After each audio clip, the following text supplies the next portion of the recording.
Hello students, cash book के topic पर class 11th accountancy double column कर रहे हैं हम कैश बुक, जिसमें कैश और बैंक दोनों के कॉलम होते हैं। प्रैक्टिकल क्वेश्चन चल रहे हैं, 2 वीडियो ऑलरेडी हो चुकी है। आज हम डबल कॉलम पर तीसरी वीडियो करेंगे।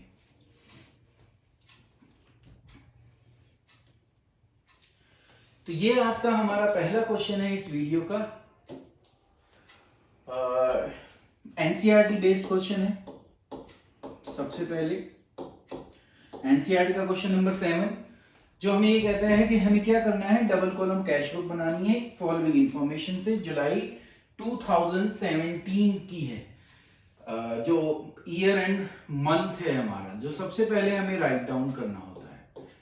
तो आप सबसे पहले जुलाई 1 लिख लेंगे दोनों साइड, 2017 लिख देंगे, जुलाई लिखेंगे, अभी डेट नहीं डालेंगे।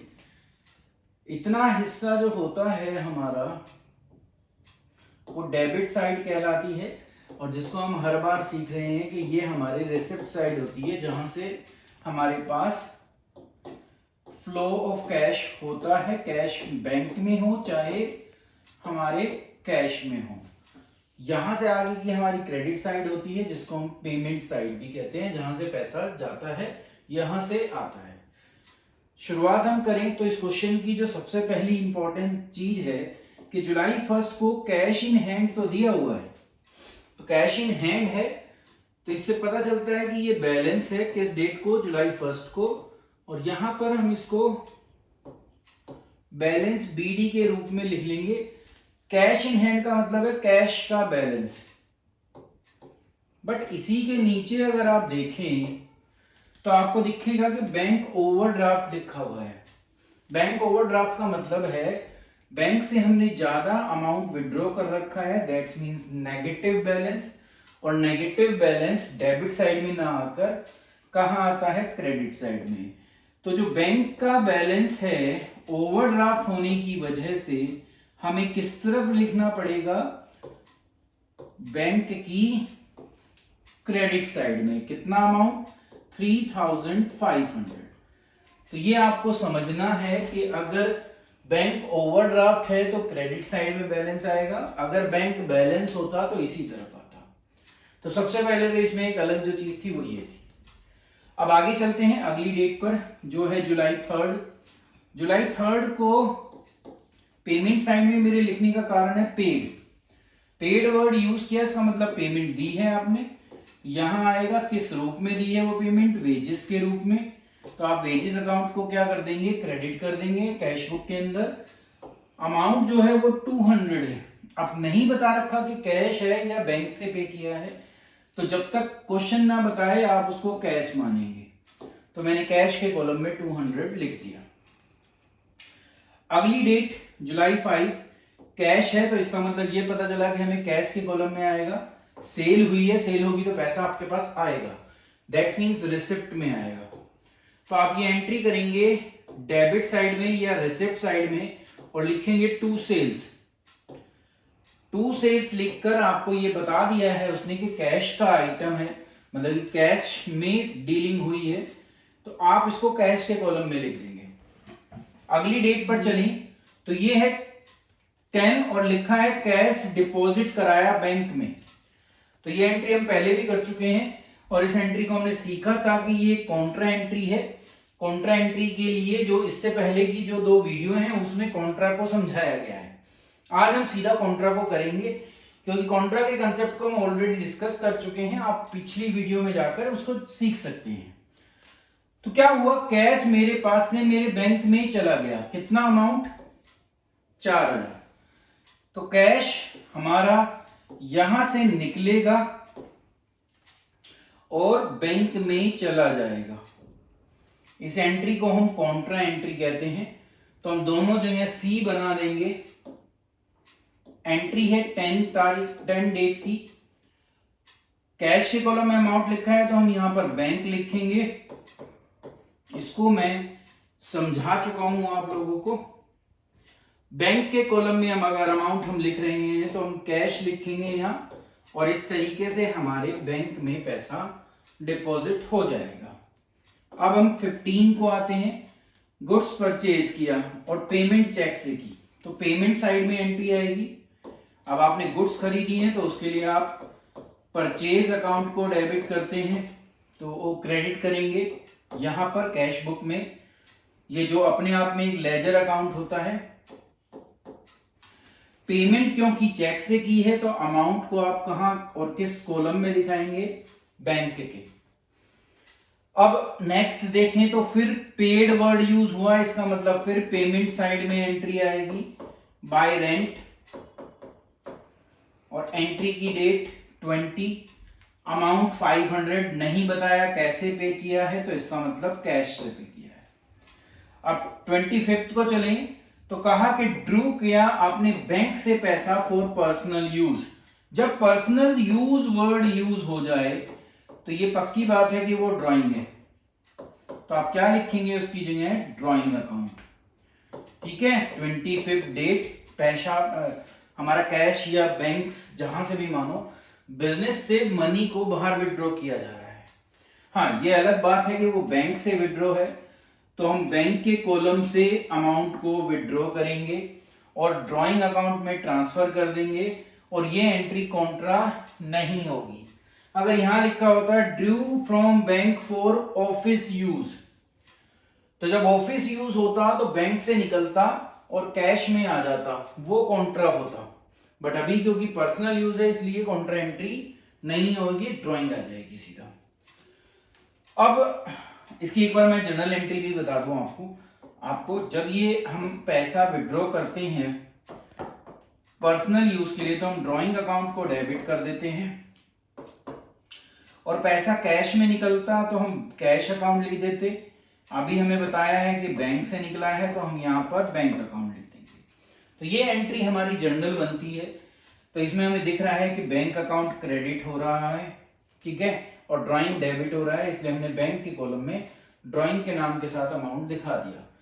यही अगर ऑफिस यूज होता तो फिर एंट्री होती कि कैश हमारे पास आ रहा होता, हम कैश अकाउंट को डेबिट करते, कहां से आ रहा होता, हमारे बैंक से, तो हम बैंक अकाउंट को क्रेडिट कर देते। ये एंट्री किसकी है, जब हम कैश को विड्रॉ करें for office use from bank. और ये एंट्री क्या है, ये वाली है जो यहां लिखी हुई है। ठीक है, तो ये देखिए डिफरेंस है, यहां कैश और बैंक दोनों आता है इसलिए कॉन्ट्रा बन जाती है, ये कॉन्ट्रा नहीं बनी।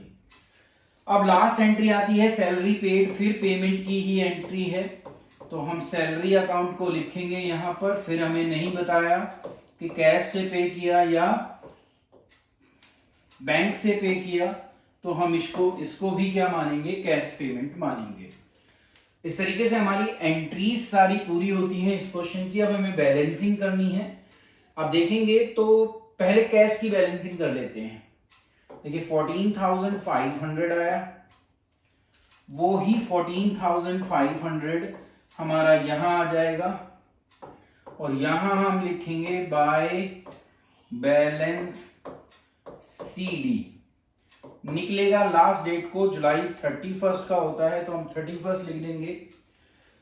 अब 14,500 में से हमें माइनस करना है 4 और 1 5, 5,700। तो 5,700 अगर हमें माइनस करने हैं तो अब ये हो गए 6,500। तो अब यहां पर 8 आ जाएगा। एक बार टोटल चेक कर लेते हैं। ठीक है, 8,800 हमारा कैश का बैलेंस आ गया। अब अगर बैंक का कॉलम मैंने इसका टोटल पहले कर दिया जो हम यूजुअली कर रहे थे तो गलत हो जाएगा। रीजन क्या है कि ये साइड हमें बड़ी दिख रही है, देखिए 3,000 और 2,000, तो ये 5,000 है, यहाँ 4,000 है, तो हम इसका टोटल यहां नहीं लिख सकते। हमें पहले टोटल इस साइड का करना पड़ेगा। तो जब हम इस साइड का टोटल करते हैं तो ये हमारा आता है 5,900। 5,900 ही हम यहां लिखेंगे और उसमें से ये 4,000 माइनस कर देंगे, और बैंक का अभी भी हमारा नेगेटिव बैलेंस आया है। दैट्स मीन्स बैंक का डेबिट में बैलेंस आया है कितनी तारीख को, जुलाई 31 को। सीडी पर हम कभी भी बैलेंस नहीं छोड़ते, तो आप उसको बीडी में यहां ले जाएंगे, बैंक वाले कॉलम में यहां लिख देंगे उसको, और जो कैश का बैलेंस है वो यहां लिख देंगे, और टू यहां पर लिखेंगे टू बैलेंस बीडी, और यहां लिखेंगे बाय बैलेंस बीडी। ठीक है, डेट आएगी जुलाई के बाद क्या आता है, अगस्त, तो अगस्त 1 को एंट्री होगी। तो इस तरीके से हम अपने अकाउंट्स को बंद करते हैं। ये कैश बुक भी है, कैश अकाउंट भी है, दो अकाउंट एक साथ बनाने हम यहां पर सीख रहे हैं। ये इस क्वेश्चन की सॉल्यूशन थी एनसीईआरटी के क्वेश्चन नंबर 7 की। अब क्वेश्चन नंबर 8 पर चलते हैं एनसीईआरटी के ही। ये हमारा क्वेश्चन नंबर 8 है। यहां भी आप देखें तो देखिए जनवरी 2017 है, फिर वही हमें बाइफर्केशन करना होता है। ये हमारी डेबिट साइड, ये हमारी क्रेडिट साइड, इस साइड को हम पेमेंट साइड कहते हैं, और ये साइड हमारी रिसिप्ट साइड होती है। ये सबसे पहले हमें समझ में आना चाहिए। फिर हमें अगला काम होता है कि हम ईयर सबसे पहले लिख दें और फिर मंथ लिख दें, कौन सा मंथ। ये काम हम सबसे पहले करेंगे। अब फिर फर्स्ट डेट को बैलेंस दिए हुए हैं, कैश का तो पॉजिटिव है, बैंक का ओवरड्राफ्ट है, तो जैसे पिछले में था वैसे ही यहां पर इसमें भी है। कैश का बैलेंस मैं यहां लिखूंगा जो है 3500, और बैंक का बैलेंस मैं यहां लिखूंगा। रीजन क्या है कि वो ओवरड्राफ्ट है, ये है 2300। सबसे पहले हमें ये समझना था कि बैंक ओवरड्राफ्ट क्या है, नेगेटिव बैलेंस क्या है, तो वो इस तरफ आएगा। अब देखिए थर्ड डेट को अगर हम एंट्री देखें तो कैश है एक, तो कैश के कॉलम में अमाउंट आना है। आपने गुड्स परचेज की है तो इसका मतलब पेमेंट साइड में एंट्री आएगी। यहां आप लिखेंगे बाय परचेज अकाउंट, कितने की परचेज की, तो 1200 की कैश से परचेज की। कैश के कॉलम में हम अमाउंट लिख देंगे, डेट डाल देंगे। आगे देखें तो फिर हमारी डेट आती है 5, फिर पेड वर्ड है तो फिर यहीं पर ही आएगी। अब की बार आपने क्या पे किया है, वेजेस, तो आप वेजेस अकाउंट यहां पर लिख देंगे, अमाउंट डाल देंगे जो कितना है 200। नहीं मेंशन किया, कैश है तो आप उसको कैश के कॉलम में लिख देंगे। अब 10 तारीख आती है, 10 डेट आती है, और इस डेट को कैश सेल होती है, इसका मतलब रिसिप्ट होती है, तो आप सेल्स अकाउंट यहां लिखेंगे। ये उन्होंने बता ही रखा है कि वो कैश में है, तो हम कैश के कॉलम में अमाउंट लिख देंगे। 8000 का अमाउंट है हमारा, तो 8000 हमारे पास कैश आ गया।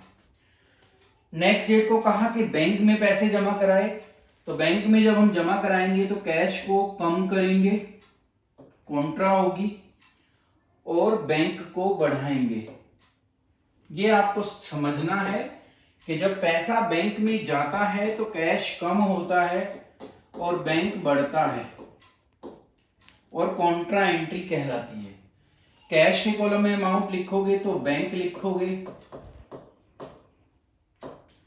और बैंक के कॉलम में अमाउंट लिखोगे तो कैश लिखोगे। ये कॉन्ट्रा ऑलरेडी मैं समझा चुका हूं, तो आप इसको, अगर अभी भी आपको कुछ डाउट है तो आप उस वीडियो के थ्रू इसको समझ सकते हैं। नेक्स्ट एंट्री, सोल्ड की आपने गुड्स चेक के थ्रू, और उस चेक को सेम डे आपने बैंक में जमा करा दिया। तो अब चेक इन हैंड वाला केस नहीं है, क्योंकि जिस दिन सेल की चेक मिला और चेक को सेम डे हमने बैंक में जमा करा दिया। तो अब आप क्या करोगे, एक तो रिसिप्ट है क्योंकि आपने बेची है, किसको बेची है ये नहीं बता रखा, तो आप यहां पर क्या लिखेंगे, सेल्स अकाउंट लिखेंगे। वैसे भी किसको बेची ये इंपॉर्टेंट नहीं होता हमारे लिए जब हम कैश बुक बनाते हैं, क्योंकि अगर क्रेडिट की एंट्री होगी तो यहां आएगी नहीं, तो इसलिए हम यहां पर सेल्स लिखेंगे। अब अमाउंट जो होगा वो आपको, एक चीज गलत हो गई, अब इसको सही कर देता हूं मैं। ये अमाउंट 6000 है, 2000 नहीं है। बैंक में 6000 डिपॉजिट किए हैं, 2000 की तो सेल है और जिस सेल के अगेंस्ट हमें 2000 का चेक मिला है, ठीक है, तो वो हमने डाल दिया। बैंक में डिपॉजिट जो हुआ था वो 6000 था, तो वो गलती थी, उसको हमने सही कर दिया। अब आगे अगर देखें तो पेड रेंट किया, पेमेंट की एंट्री है, चेक के थ्रू पे किया, तो चेक के थ्रू पे किया तो बैंक के कॉलम में अमाउंट लिखो, पेमेंट की साइड में लिखो किस लिए पे किया, रेंट दिया आपने, तो रेंट अकाउंट और डेट आ जाएगी। अब Drew from bank for personal use, जैसे पिछले में था, तो क्योंकि पर्सनल यूज है तो आप ड्राइंग यूज करेंगे, ड्राइंग अकाउंट को डेबिट करेंगे, वो क्रेडिट करेंगे, और बैंक से निकला है तो इसका मतलब आप बैंक के कॉलम में से अमाउंट को विड्रॉ कर लेंगे। अब लास्ट एंट्री आती है 31 को, गुड्स को बोट किया है चेक के थ्रू, तो फिर कॉलम जो यूज होगा वो बैंक वाला होगा, और क्योंकि आपने गुड्स खरीदी हैं तो आप परचेज अकाउंट को यूज करेंगे और जनवरी 31 डेट डाल देंगे। तो इस तरीके से क्वेश्चन भी कंप्लीट। अब अगला काम जो हमारा होता है वो सिर्फ बैलेंसिंग निकालने का होता है, तो हम बैलेंसिंग निकालेंगे। सबसे पहले कैश की बैलेंसिंग निकालते हैं, क्योंकि इसकी यही साइड हमें बड़ी मिलेगी, तो हम पहले टोटल इस तरफ करेंगे, वही टोटल यहां लिखेंगे और ये उसमें से माइनस कर देंगे।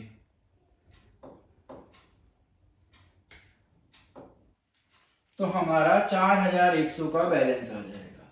अब अगर बैंक की बात करें तो ये 8000 है, यहां अगर आते हैं 1 2 3 और 2 5, तो ये बड़ी हो गई, तो इसका मतलब अब की बार ओवरड्राफ्ट होने के बावजूद भी आपकी ये साइड बड़ी है, तो पहले आप इसका टोटल करेंगे, वही टोटल यहां लिखेंगे और इसका जो टोटल है वो माइनस कर देंगे।